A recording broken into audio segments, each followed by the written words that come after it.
Okay, I still see a number of people in the back, but I'm going to hope that you'll be coming forward to get your seats because everybody has been here waiting very patiently. Okay.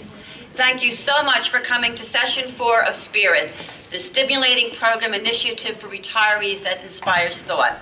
We particularly appreciate that you've all come out on such a cold day, because when I woke up this morning, I said, oh, I hope we have a handful. So 9:00, we're happy to have such a wonderful crowd. I'm Judy Steinig Rebbitzin of the Young Israel of Bayside and Associate Director, Community Services of the Orthodox Union. This event is a program of the OU in conjunction with OHEL, STAJE, and the Margaret Tietz Rehab Center of Center Light. Spirit has been presented previously in Teaneck, New Jersey, Boynton Beach and Boca Raton, Florida, at the 5 towns, and now we are so happy to have brought it here to Central Queens. Today is the 4th and final session of our Queens programming. As I said last time, though, with God's help, we look forward to being in Florida mid-February. So if you are a snowbird, or you know snowbirds, please keep in touch with us, and we'll let you know where and when and what it is we're presenting. The OU recognizes that as the generation of baby boomers leaves their professional responsibilities, they are looking for educational stimulation. The goal of this program is to provide active retirees with opportunities for spiritual and intellectual growth within their communities. We truly appreciate the hospitality of Congregation Toras Emes of Flushing and the assistance of Rabbi Daniel Gladstein, Modasra, the board and membership for the promotion of this program. OHEL Family Services has been working very hard for the Jewish community throughout the New York metropolitan area.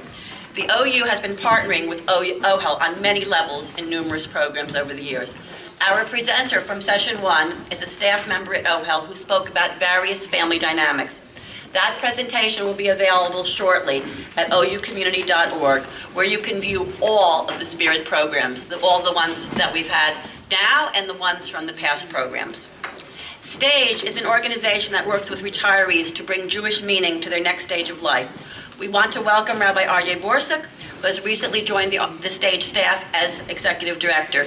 And Rabbi Borsuk will be speaking with us later about the goals and how you can be involved. We also want to wish a mazel tov to him, who will be getting, with God's help, he'll be getting your smicha Be'ezras Hashem on Sunday at the Chafetz Chaim dinner. So we wish him mazel tov, and it's wonderful to see how Chafetz Chaim incorporates their mismachim to be involved in community programs. So we're wonderful, and it's thrilled to have somebody from the community. We are truly appreciative to Margaret Tietz for its generous sponsorship of this program, and are happy to have Linda Spiegel and Rebbitzin Sheva Turk for the program. We also are so sorry to hear of Linda's recent loss, and wish her and her father, who's here, only simchas to share in the future. I don't have to tell most of you too much about the Tietz Rehab facility. And in fact, those of you who have been at the program the last 3 times know already my personal experience. But anyone who's new here, I can tell you that I personally was at Tietz 6 years ago when I broke my hip in my own living room. And actually, I had a blast there. I enjoyed the food. It was 5-star catering under the Vod of Queens. And I'm running, jumping, and doing everything I have to do. So I only have wonderful things to say about Tietz. I mean, I guess it's not the place where people necessarily want to go, but if you need to be there, it's the place to be. No program ever takes place without work behind the scenes, and we're truly appreciative to our committee, which worked very hard on catering, setup, and promotion of the program. Again, I want to thank so much Phyllis Zelkowitz, Carol Neufeld, Saul, and Grace Lauber for their dedication and assistance. And of course, our associate from the OU, Adina Schwartzbaum, who is with us here today. Before we begin our program, I want to give a little commercial for the OU. There are flyers in the back that look like this, for our upcoming convention, which will be taking place Friday, December 26th to December 28th at the Doubletree, Tarrytown.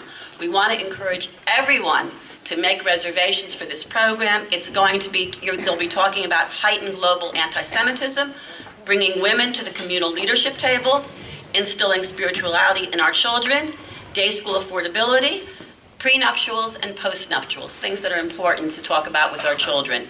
Also want to mention anyone here whose synagogue is an OU synagogue, those who are designated as delegates, and any of you can have the leadership appoint you as a delegate. All delegates can have their admission tax deductible, which is not a typical situation when you go away to a hotel, but that is the case, the legal situation in this case. So we want to encourage you to attend. It's an all-star lineup of speakers, including Rav Herschel Schachter, Malcolm Hohenlein, Rabbi Chana Henkin, Rabbi Ephraim Mervis, and Rabbi Daniel Oppenheimer. We want to encourage you to go. As I said, there's flyers in the back, and I'm happy to talk to anybody if you want any further information. Today's program will deal with health aspects of the retirees' years. We appreciate the participation of our presenters, Dr. Hanni Dorn and later Rabbi Dr. Richard Weiss. Dr. Dorn will be addressing keeping fit after 50. Now, I don't like to waste time on bios, and if you look at the handouts that everybody should have had on their tables, you will see Dr. Dorn's amazingly long and very comprehensive bio. And it's my pleasure now to call upon her to speak. Thank you so much for coming. Have a wonderful day.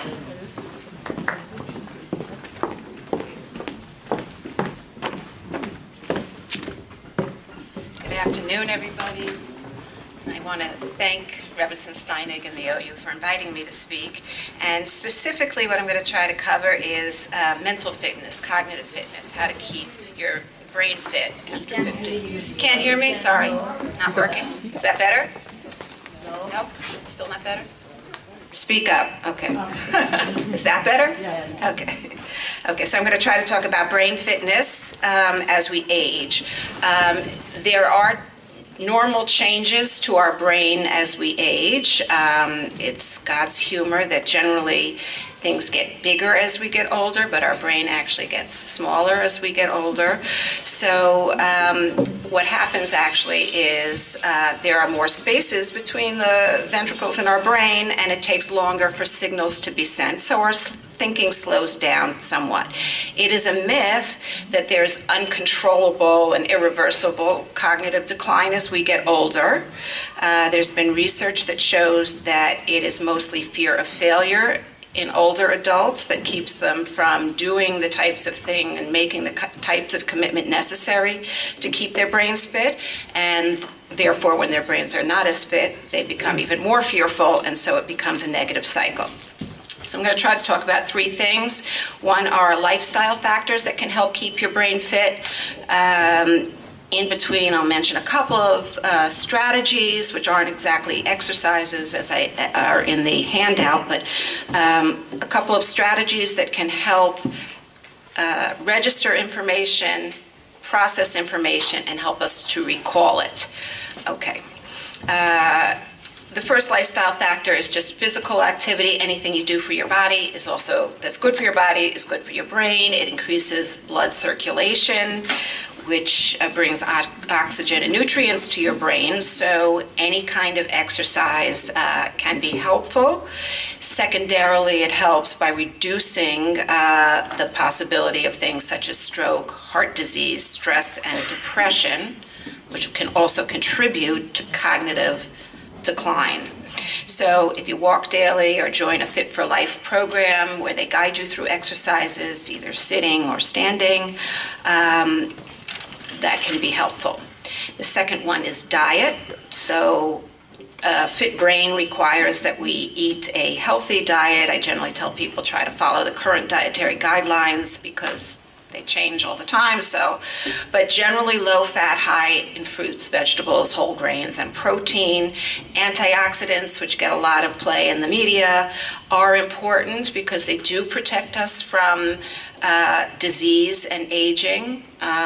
We have to breathe. By breathing, we have to metabolize oxygen, which causes free radicals. I don't really have to know about that, but those are things that contribute to faster aging, and foods that have antioxidants will remove those free radicals, and therefore our brains can fare better. Research did also show that higher levels of antioxidants, which are foods that are colorful, the colorful fruits and vegetables, people who had higher levels of antioxidants in their blood had better mental performance that was measured. Drinking, staying hydrated, very important. The literature tells us that people, even when they didn't feel thirsty, but had had anything to drink for 6 hours performed more poorly than people who drank regularly. So even if you're not aware of it, try to drink regularly. Even though the brain uses sugar, regular glucose, as a form of energy, there's no evidence that shows eating sweets makes us any more fit. So you can watch that. The brain sees alcohol as a drug. It's not going to help mental performance, and it may impair it because it does depress the activity of the neurons, so we're going to be slower. And then supplements, I always say, make sure you check with your physician. Not only are they not regulated at all, there may be drug-supplement interactions. So if you're taking prescribed drugs and you're taking supplements that you think are sort of not going to be terribly harmful, they may not be harmful on their own, but in conjunction with medication, they might be. Okay, the third one is mental activity.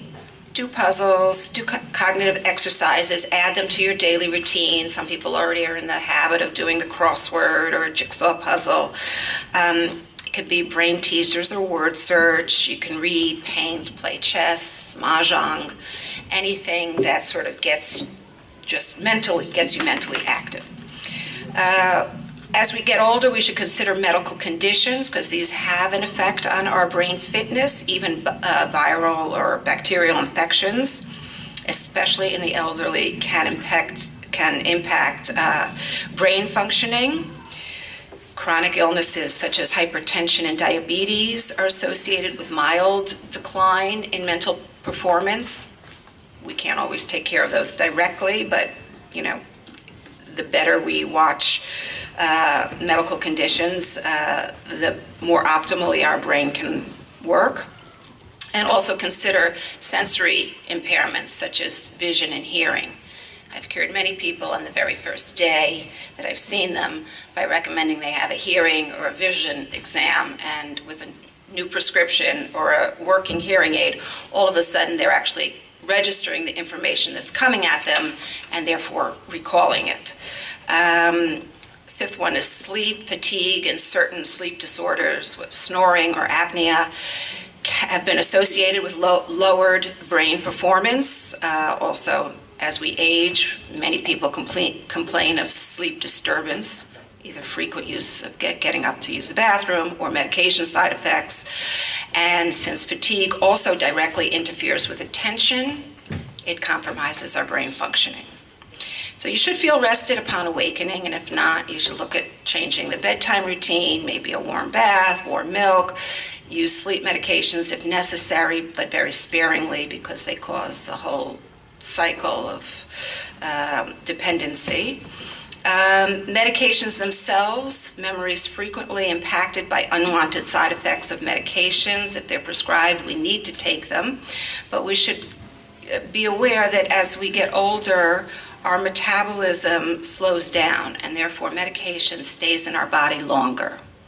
So in many cases, we can reverse these side effects, the unwanted side effects, by changing the dose of the medication. So you can speak to your doctor if you're finding that particularly things like antihistamines, anti-anxiety medications, pain medication, all tend to dampen our attention system, and therefore we may feel sleepy and not optimally fit.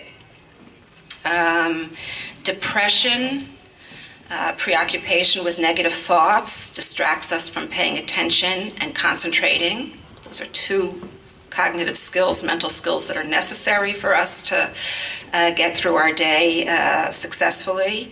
That in turn may make us feel more helpless, hopeless, and increasingly depressed.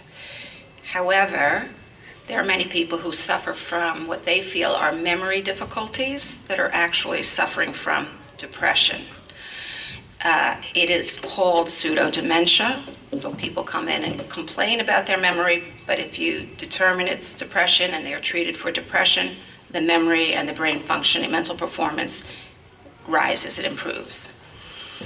Similarly, anxiety is something that affects our ability in the same way it influences our performance in other areas. So with a little anxiety, we're not going to perform our best because we're a little too laid back and not putting forth our best effort. With too much anxiety, we're not going to perform our best because we become so distracted with worry, we become jittery. So we want to find that sort of middle ground where you're putting forth the effort but not suffering from distraction. And the ninth factor is stress itself. Now, stress can be good and bad. Both positive and negative events can cause stress. The difference really is that good life events may be stressful. Bad life events are distressing, and that's where those stress hormones are increased in our bodies. Heart rate goes up, our muscles become tense, our breathing becomes more rapid and shallow, our senses are heightened, and so this actually just drains us. It makes us feel tired. So if we're doing this constantly because of stress, we're going to kind of feel helpless. Aside from the various medical conditions that stress can cause, cardiovascular disease, gastrointestinal ailments, and immune suppression, stress also lowers mental functioning. Okay, it's actually been shown to shrink one particular area of the brain that we need for memory, the hippocampus. So prolonged stress actually has a physical correlate in the brain. It's going to make us very hard to function optimally. There are some common ways that we can reduce stress. Exercise, we've mentioned, short walk, swim, stretching, get involved in a project, puzzles, artwork, individually or in a group, relaxation, yoga, tai chi, meditation, and prayer. Individuals with spiritual involvement have been shown to have lower levels of stress hormones, so you came to the right place. And the last one is my favorite because it affects us all throughout our lives in this particular type of society. It's information overload. We often aren't functioning with our optimal brain fitness because our circuits are simply overloaded. We're just bombarded with information throughout the day, much of which we do not need. And so we're less likely to successfully use the information that we do need. So we want to just learn to gatekeep a little better, attend to the things that we know are necessary, and try to dismiss or fade out things that are not so important. And we have a little exercise that I'd like to get to that can sort of show that. So mental fitness is really the counterpart to physical fitness. I mean, just the way you want to have lifestyle factors that support your physical fitness, and you want to do actual exercises, you also want to have lifestyle factors that support mental functioning, as well as doing cognitive exercises or mental fitness exercises daily.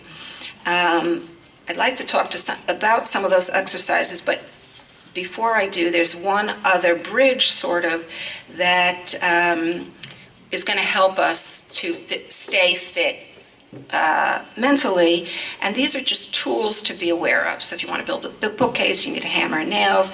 If you want to keep your brain fit, there are certain ways that we can, certain strategies actually, not just exercises, certain strategies that we can use that are going to make it easier for our brain to function the way that it's meant to function. Okay? And these three tools are order, routine, and familiarity, and they're all sort of related, so I'll run through them quickly. But order is what I call environmental manipulation. We take our space, our environment, and we make it more memory friendly by imposing some kind of order on it. The keys are always where the keys belong. The pens are always where the pens belong. Glasses are always in an identified place. We're going to be much more successful at locating those items. It's a distressing part of anybody's day when we're looking for something that we know we've just put down. And the problem is not necessarily memory. The problem in many cases is that absent-minded sort of, I just took them off and put them down because I'm on autopilot. So we really want to try to reinstate, take ourselves off autopilot and reinstate what I call attend-mindedness. I'm putting something away, that's what I'm thinking about. Here's the item, here's where I'm putting it. I always ask people who come see me, do you have problems finding forks and knives at home? Nobody has ever told me they have a problem finding forks and knives at home. It's the simple reason that they always put the forks and knives back wherever it is, a drawer or cabinet is always in the same place, and it has been for a long time. So if we apply that rule to the other things we want to keep track of, we're going to have more success. So routine. Establishing strong memory habits can be very helpful. One of the areas of the brain that shrinks more quickly as we get older is the front part of our brain, which we use to plan, to decide that we feel like getting up and doing something, to initiate behaviors. So when those, with that in mind, it's a good thing to establish habits because those will remain. Instead of saying, do I feel like doing this today, we get up and do it because we're in the habit of doing it. And I always say habits are first cobwebs and then cables. Very hard to establish a habit because we ask ourselves, all this trouble and for what? It's not that helpful. If we stay with it, they become very strong supports. So it is difficult to do it first, but you plan to be at a lecture Tuesday at 1 o'clock, every other week or however frequently you attend. That's something that's planned. You don't necessarily need to get up every day and say, I wonder what I'll do today. Most of the retirees that I see, the most difficult thing they report is how do they keep themselves occupied for a whole day after retiring from work or having children at home. The day seems very long. So putting things into a routine can also be helpful in terms of getting something started and then adding to it as you go along, but knowing that there are things planned that you're going to be involved in. And it's called procedural memory, and it's been shown that that stays longer than the actual recall of what do I have to do. So people may not recall, this is Tuesday, this is what I have to do, but they sort of know on this day they go out. It's their supermarket day, it's their volunteering day. So generally routines are good things to get started. And the last one is familiarity, which is sort of the internal counterpart to routine. It's the things I sort of run through my mind regularly that are going to stay with me most easily. Things that are familiar to us. So if you think of your neighbor's name and you think of a spouse's name or a child's name, generally the latter is easier because we use it more frequently. And so we can access it without any trouble. Many lapses in memory functioning or mental performance occur because we become less familiar. We're not doing something regularly enough to maintain a familiarity with it. So again, we can't make everything familiar. There is a limit to how much the brain can retain. But if we prioritize meaningful information, obviously we want to retain, and we practice that, we will have access to that more easily without the mental energy that's required from sort of hitting ourselves in the head and thinking, okay, is it an A, is it a B, when did I see them? And that mental energy can then be used for something else. The memory, I say, is like a bank. You can't take out anything you haven't put in. So if you use up mental energy running around looking for where did I put my glasses, or what was that person's name again, that energy is not available any longer.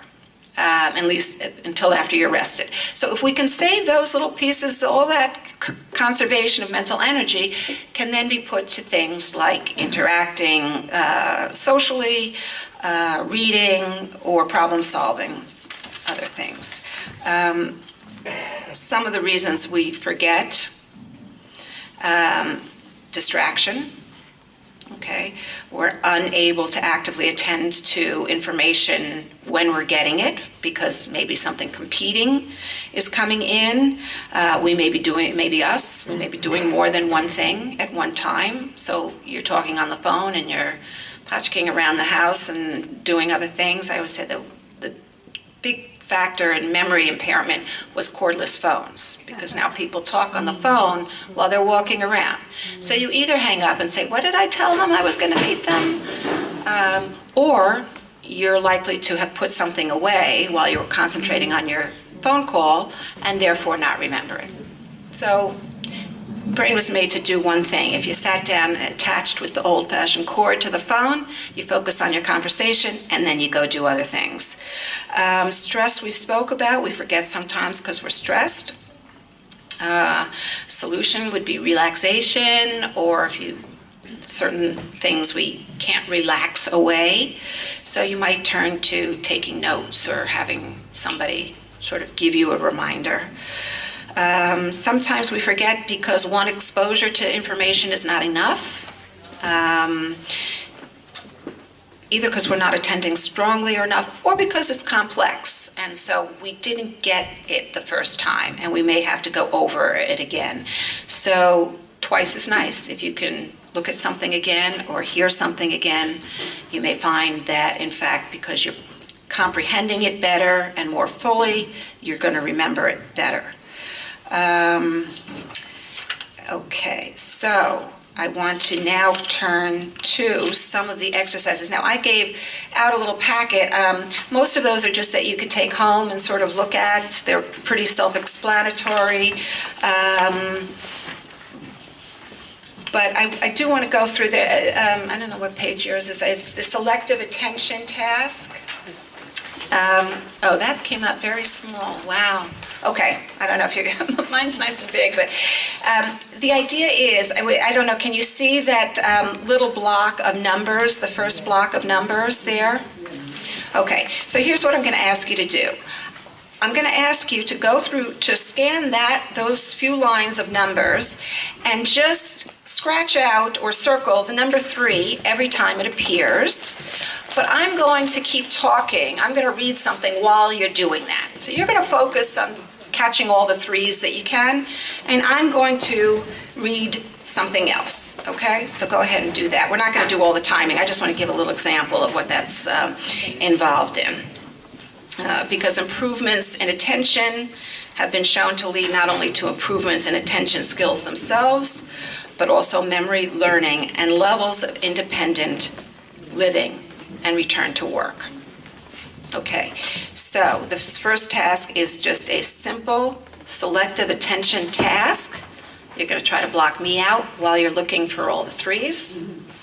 We're going to give you several moments to try to do that. You got to tune me out and focus on what number? 3. Okay, so that's pretty simple. Okay, pretty simple. It's a search, a scan, vigilance, but now I want to talk about something that happens in real life, alternating attention. So in the next block of numbers there, okay, there's a paragraph of text and then there's an alternating attention task. Here I'm going to ask you to circle every 3 that you come across, but each time a 3 is followed by a 5. Every time you have a 3 and then a 5, you're going to switch to circling the number 6. Every time the 6 is followed by a 1, 6 and then 1, you're going to switch back to circling 3. Okay, you may have to look at this text. I'm not going to read while you're doing this one. You can look back at the exam, but you're going to start scanning for 3. If the 3 is immediately followed by a 5, you're going to switch to circling 6. Go through the 6s unless you find one immediately followed by a 1. Do you circle that first 3 that follows by the 5? Yes. Yes. Until after that, then you'll switch to 6s. If the 6 is immediately followed by a 1, you're going to go back as you continue. You're not actually going back to the beginning, but as you continue, we'll then go and switch to looking for 3s. So we're alternating between looking for 3s and looking for 6s, and we have a cue that tells us which one are we going to do. Okay? Now, if I were timing, this one would take longer. Okay? I don't have to use you experimentally. I know this. This one's a little bit more difficult. Okay? It is not just a simple scanning, looking through and letting your eyes determine, here's, I've identified 333. You have to hold something in mind as you're going along. And it's analogous to physical therapy, where you can start with a certain resistance band or a certain weight, and once you do that, you'll pick something else up and you'll feel how much heavier it is. This should feel heavier. This should feel like a heavier mental load because you have to go back and forth. I'm going to show you one more that you're going to, in order of liking, you're going to like this one the least. So this is divided attention, which I generally tell people, try not to divide your attention. We don't do, nobody really does well when we divide, but just to show you the mental load that I'm talking about. So now you're going to circle every 2 and every W, which would be easy enough, except that while you're doing that, I want you to tap your foot in measures of 3. So we're all going to do 1, 2, 3, pause, 1, 2, 3, pause, 1, 2, 3, pause, 1, 2, 3, pause. Now look for 2s and W's. Keep tapping your foot and looking for 2s and W's. So, yeah, that's nice. I hear a little bit of a rhythm. Yeah, so that gets hard. It's like this, the tapping it, right? You know, it's very hard to coordinate both of these things. The brain is really designed to do this. That's why it's so hard. Now, if this was the only divided attention task in the whole world, we could all get good at it simply by practicing. But it isn't. Our day is full of times that we're doing multiple things. So any exercise that works your attention is going to be helpful. But I think you can get the sense from just these 3 types of exercises that there are different weights, amounts of attentional load that we can rehearse, okay? And as I had mentioned before, but you were doing a task, I just want to, improvements in attention do lead to improved levels of independent living. And that's kind of an important thing, that if we do have control over improving our attention, and we do so, we get not just a fitter brain, but we get the benefit of being able to do even more things well, okay?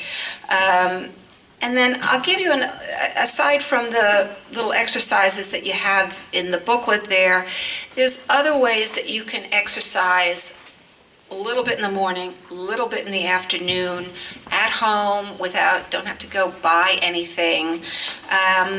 You can do these kinds of scanning exercises just with the newspaper. So you can pick a letter and scan an article for all the T's, or pick the word and go through the article and circle all the ands. Sometimes I'll make it a little harder for people, and I'll say use the journalist's name, use the byline, any of the letters that are in the journalist's name you're going to scan and find in that article, so that again requires a going back and forth. In real life, you can count or scan how many windows, how many electrical outlets, how many shelves are in a particular room. You can be walking down the street, you can scan for pizza shops, you can alternate where are the kosher ones, where are the treif ones, so you can do all kinds of exercises that improve your alertness, visual scanning, and attention, even while you're taking a walk. Word searches or number searches, both of which I gave you examples of in the packet. Also, things you can do on your own or you could do with others, alphabet math. So if I gave you a letter and I ask you to give me the letter that is 3 letters away. So if I gave you the letter F, you're going to give G-H-I, right? If I gave you P, Q, R, you're going to give me S. So you can do that. And again, that's sort of a scanning, but it's a mental scanning, so you don't have the benefit of seeing something written out. You have to hold in your mind, we all know the letters of the alphabet, so that's, in many cases, straightforward. If it gets too easy, turn it around. So if I give you a letter, give me the letter that occurs 3 letters before it. Now when I give you P, you're not going to give me S, you're going to go backwards. Okay. Right, okay. So that's harder. We're still using the same information. It's the letters of the alphabet, but now we have to hold them in mind. And 1, 2, 3, go backwards. You can do this with any information that's sequential. So months of the year is very easy. Try doing those backwards. Okay, what's 2 months before November?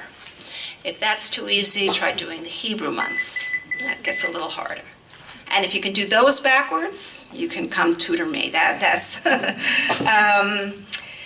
okay, so attention exercises are often tedious. So often, you know, I gave you 4 lines to scan for a number. But if you had to go through a whole page, it gets very tiresome. That's how we know we're working our attention system. When we start to feel bored is when our attention system is trying to turn off. Sometimes it's natural fatigue and we take a break, we come back, we're refreshed, and we pick up. But that's how we improve our attention span, is by doing something that challenges us just enough so that it's not too easy. It does make us sort of tell ourselves, okay, let's refocus and try to finish this. So that's about the level that you want to be working on. Okay, the other thing is with cards, if you have a deck of cards at home, again, whether with somebody else or on your own, there are easy ways like that popular memory game where you take 8 pairs of cards, you shuffle them up, turn them over, you turn 2 over at a time. If it's a match, you remove them. If not, place them back face down, and you try again using position and memory to match all the cards up into pairs. You can try sequencing. So if you just throw down 5 cards, read them out, they'll obviously have a certain order.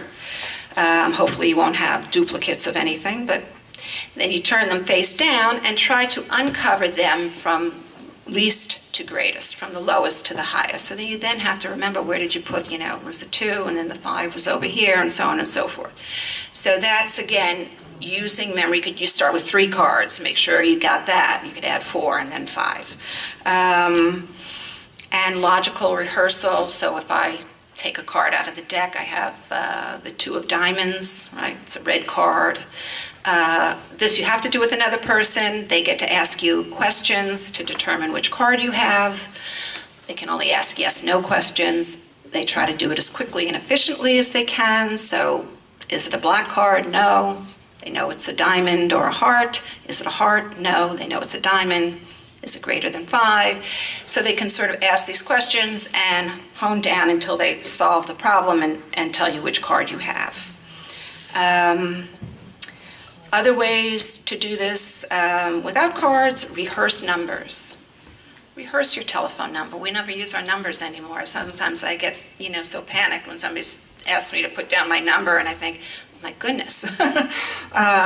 So we use that information less and less because we all email and have cell phones, but rehearse your numbers, social security, addresses, birth dates. You can rehearse name-face associations. You see somebody, practice, what's their name, to follow instructions, great cognitive skill, bake a cake, learn a dance, play some music, anything that you have to follow some set of instructions or rules can be very helpful. And of course, reading. Reading is a very helpful cognitive skill. Help keeps our brain fit because we have to understand what we've previously read, because what we go forward and read is based on what came before. I guess we've all had this experience of sort of reading a page, turning it, and then what? So a lot of times we're running our eyes over the words and we're not really processing it. So sometimes stopping at the end of a page, just getting it in your head, what you just read, and then turning the page can be helpful. Again, a lot of this is autopilot, and if we become more attend-minded, we find attention improves. If we've attended to the information, then we can work with it. We can process it in some way by understanding it, asking questions about it, evaluating it, or just rehearsing it, and that enables us to remember it more easily. So that, in a nutshell, is the ways to keep your brain fit. Lifestyle definitely plays a role. Exercise plays a role. And just having some strategies that inform you how the brain is going to work at its best.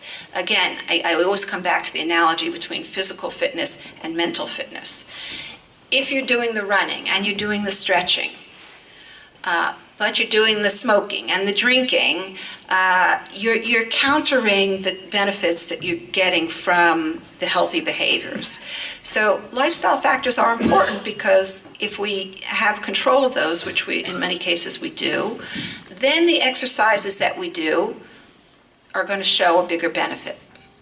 And I will tell you that aside from all of this, and there's really much, much more, but aside from this, the number one way to maintain your brain fitness at any age, but certainly as active retirees, is social interaction. That encompasses all of the cognitive skills in one sort of natural setting. So you have to attend, you have to be able to process information, you have to be able to reason, you have to be able to understand what people say and make yourself understood, so there's language involved, and there's short and long-term memory involved. So again, it's a good start to come to places like this and functions like this because you interact.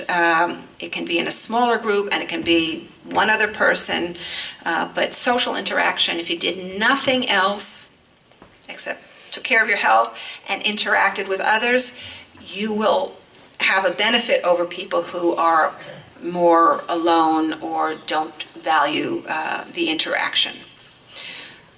And that's all I'm going to say, but I'm happy to answer any questions. Okay. Do you want me to pick up? Okay. Okay. In your private practice, do you deal primarily with younger people who had a traumatic brain injury, or do you also deal with the older population who have minor cognitive impairment? And Okay, if so you deal with both, is there a difference in how they show improvement? That's a great question. So I do deal with both. I deal with, the question was, in my private practice, do I deal with younger people who've had head injuries, traumatic brain injuries, or older people who may have mild cognitive impairments, and is there a difference in how they benefit, in the ways in which they benefit from the treatment? So I do see both, and there are some ways. If I see a younger person who's had a head injury, what we're really talking about is cognitive rehabilitation. So we're trying to return them to the level at which they were functioning before they had the head injury. In many cases with older people or with chronic or progressive illnesses, we're doing what I would call cognitive remediation, which is just trying to get the skills to be as functional as possible and get the person to be able to function independently.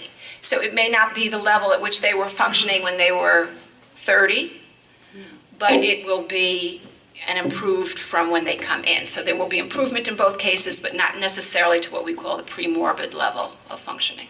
Is that all private pay, or is any insurance covering? Medicare takes care of some. Most younger people pay on their own and get reimbursed, but that's my shtick only. I mean, some people may take private insurance.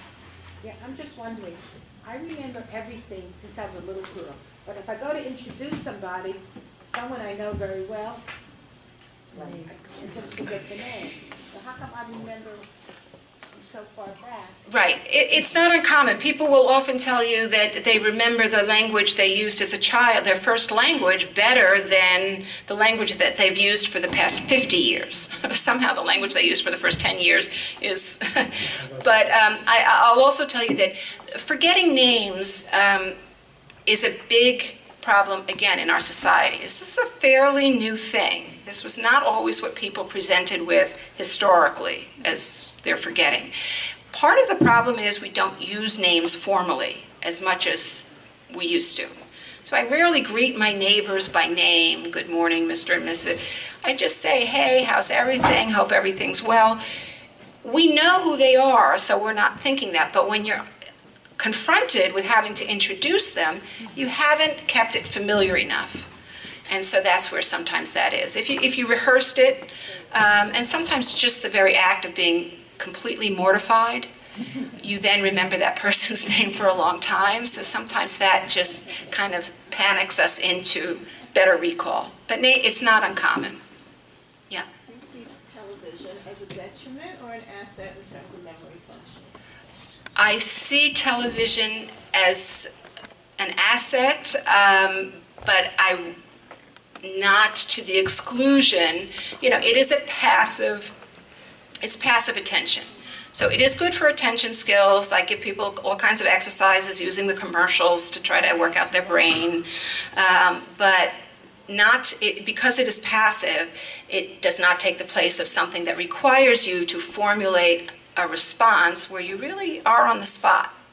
And it's that kind of thing. That's why generally what happens is people feel that they are having trouble with their memories. What do? They're uncomfortable, and so they do less and less. They try to interact less, and that's absolutely contraindicated. What you really want to do, despite some discomfort, is to stay involved. So the problem with television is we get this sense of comfort. I get it. It's pleasing. It doesn't ask me to respond. I don't have to know an answer. But so I think in many ways it's fine, but not to the exclusion of. Watch Jeopardy and time to have the answers. Watch Jeopardy. Jeopardy, Wheel of Fortune. There you go. Absolutely. Game show network is very good. Absolutely. Right. So absolutely. I tell people in my office all the time. Good way to, yeah. Back to the names.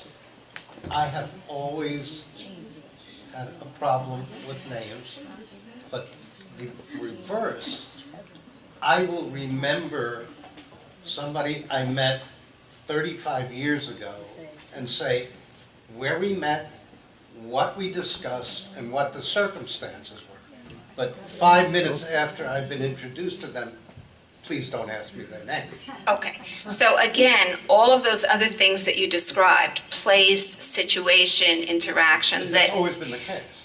That has what we call texture. I mean, there's some processing involved in that. You've embellished the information. A name is a label. We just, what makes me a Hanni? I mean, that's my given name, but there's nothing. So whereas a place and a situation and interaction has some emotional connection, it has some other things involved with it that may make it more memorable than simply the name that you give to somebody. But that's, I've never been good with names. But Okay. I will practically repeat verbatim Right. the discussion. Well, so that's interesting because I do ask people. I do try. There are people who who have never been good with names, and I do try to distinguish that. We're trying not to spin our wheels and retrain something that has never been the case. So if you were 20 and 30 and weren't good with names, that's not something I get involved in. That's your MO. Yeah. I'm trying to be very satisfied with my situation, because when I look around, I always see people who know less, or do less, or have less. And if you're happy with your situation, you're much better doing everything else what you have to do. No question. Perspective is very important. That's lovely to hear. It's not easy. Not everybody can do even that, to have that perspective. But if you look around and see, yeah, that's nice, yeah. What about when you go into a room to get something, go upstairs, bring it, and you're Blank. standing there and you don't remember what you were going to get? Right. Or you're What is that? Well, again, a lot of that is absent-mindedness. I find frequently when I read, I want a drink of water, I head for the kitchen, the phone rings, I pick it up, I'm talking, and then I'm staring, what am I doing in the kitchen? Like, why am I here?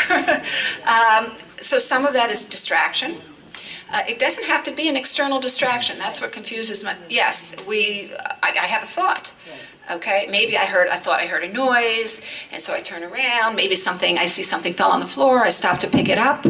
I've interrupted the flow of I'm going to the kitchen to get a drink of water, or I need to run upstairs, and I forgot my keys upstairs. I'm running, and then I get upstairs and I pick up 2 other things, get back downstairs, and say, the keys is why I went up there. So again, attend-mindedness, we can say it out loud, we can kind of repeat it for short, discrete pieces of information. So if you're going to the other room to get something and you're distracted, you make a choice. Do I want to divert my attention, or do I want to stay focused and do what I do and then come back and answer the phone or pick up a piece of paper, what have you?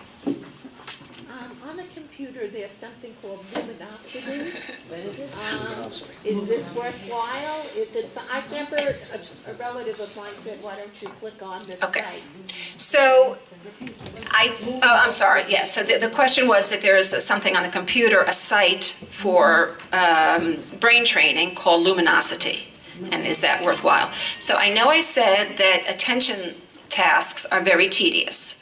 So in that respect, Luminosity can be very helpful because it puts you through, sort of one after the other. They do try to target it towards, they'll ask your age and what you have more trouble with.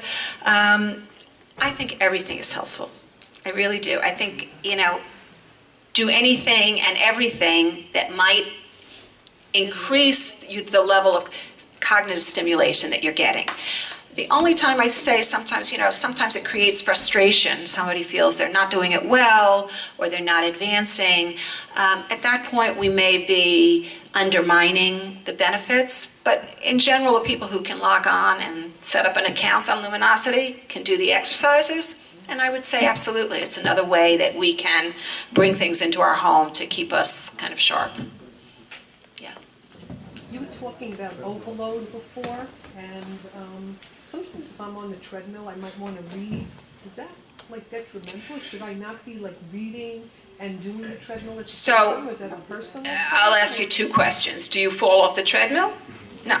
Do you remember what you've read? Yeah. Okay, so, sometimes you can manage it.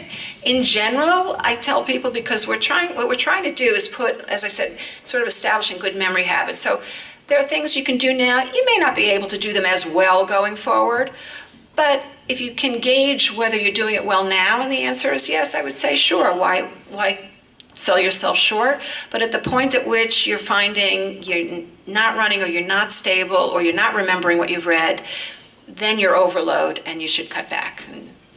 So maybe watching TV is a better thing instead of trying to read, which is a more active thing. I'm sorry, am I missing people over there? I have a... I don't know if it's just me, but I know there's some people who experience this first, that if you can't remember a name, somehow you remember the first letter.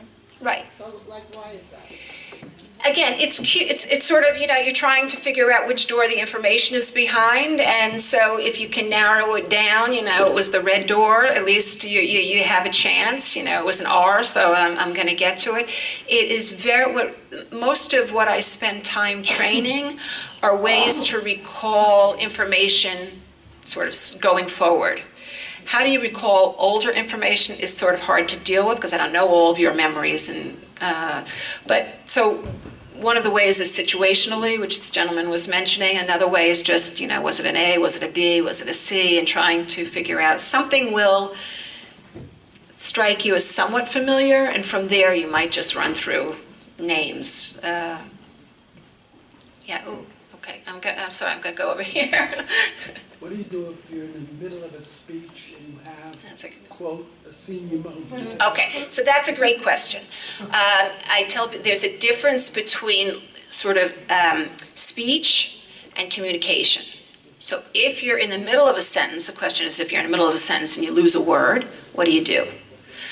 So what I tell people to do is many times you'll find if you keep talking around the word, you will maintain your communication. Other people will be able to figure out what it is you mean. If you stop and digress, I can't think, oh my gosh, forget it, I'll tell you later, then you've lost your communication. So as frustrating as it is, even if the word doesn't come to you, simply try to talk around the lost word. People will tend, and if they don't, they'll question you and say, I don't get it. Yeah. What is your experience with medications and slowing down memory loss for people who may have the either early Alzheimer's or minor cognitive impairment? Okay, so the question is about medication for memory specifically, which there are quite a few now. They are often very helpful. They may be very helpful in 20% of the people who take them. We just do. Biloba, is that good? Okay, well, let me do, yeah, that's not actually a prescribed medication. We're talking about things like Aricept, Namenda, Exelon, and the problem is we can't predict who will benefit from them and who won't. So we tend to give it to everybody who's been diagnosed, and then we observe them and interact with them and try to find out if they're beneficial. Lots of things coming down the pipeline, though. So they're moving from treating symptoms to try to treat the actual problem. So lots of advance in that area. So ginkgo falls into the supplements that I was talking about. The research does not show that it's terribly helpful. So the studies that these groups tend to put out, they've produced those studies, they've sponsored those studies, so we can question them. You know, what you're looking for are sort of, you know, grant-sponsored research of medications, double-blind, the whole bit. I would always be a little careful, like I said, not because it may not be helpful, but it might not be just neutral. It might actually have some kind of other effect. So I would always run it by a physician before taking any supplements. One more question. Okay. One more question regarding there's increasing diagnosis of attention deficit disorder with young people. Do you have any experience as to what happens with ADD people as they age? Is it In many cases, it resolves somewhat so that they're, you know, look, before the medication boom, many of these people had great difficulty as children and fared somewhat better in adulthood. Now, that may have to do with the natural effects of aging. As I said, your brain shrinks, our thinking slows down. So that may, in fact, temper some of those difficulties that they have. But nowadays, very few people who get that diagnosis are not on some kind of medication. There are very few. I've seen many children with the disorder. I don't see too many who have refused any kind of medication. So, but that, you know, they may wean off of it as they get older, but certainly as children.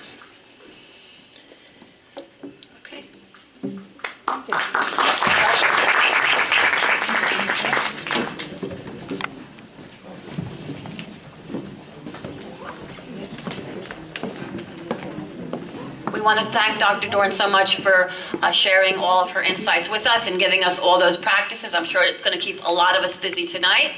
And for those of us like myself who are serious multitaskers, and yes, I do go upstairs to find out that what I went upstairs for I can't remember, and then I go downstairs, and the minute you get down to the basement, that's when you remember. Dr. Dorn, I think that's the things that she was talking about. We're going to be taking a break. Rabbi Weiss will be joining us shortly. I just got a message that he hopes to be here by 2:10. He is a very busy, as we all know, medical doctor and also Rav, so he will be here hopefully shortly. But until then, let's take a bit of a break, and we'll reassemble as soon as he comes in. Thank you.